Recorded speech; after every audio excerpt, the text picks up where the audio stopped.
Hi friends, அனைவருக்கும் இனிய தீபாவளி நல்வாழ்த்துக்கள். என்னோட தீபாவளி புடவை தான் பார்க்க போகிறோம். புது புடவை தீபாவளிக்கும் முதல் நாள் தான் கிடச்சிது. 7 புடவையில் ஒரு புடவையை செலெக்ஷன் பண்ணியாச்சு. எனக்கு இந்த கலர் ரொம்ப பிடிச்சிருந்தது. ப்ளவுஸும் இருக்குது. ப்ளவுஸு புடவையோடு அழகாக இருந்தது. லைனிங் கொடுத்து ஸ்டிச் பண்ணி அடுத்த விசேஷ நாட்களில் தான் போட போகிறேன்.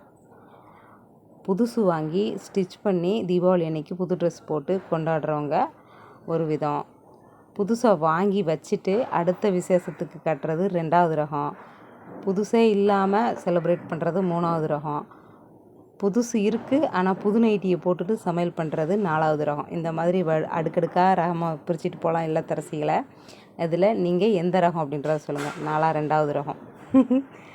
ஆமாம், புதுசு வாங்கி வச்சுட்டு அடுத்த விசேஷத்துக்கு கட்ட போகிறேன். நீங்கள் எந்த ரகம் அப்படின்றத சொல்லுங்கள். ஒரு 7 புடவை சேல் பண்ணுறதுக்காக வாங்கியிருந்தோம். அதில் ஒரு புடவை எடுத்தாச்சு. இந்த புடவை நல்லாயிருக்கு அப்படின்ட்டு சொல்லுங்கள். பை, தேங்க்ஸ் ஃபார் வாட்சிங்.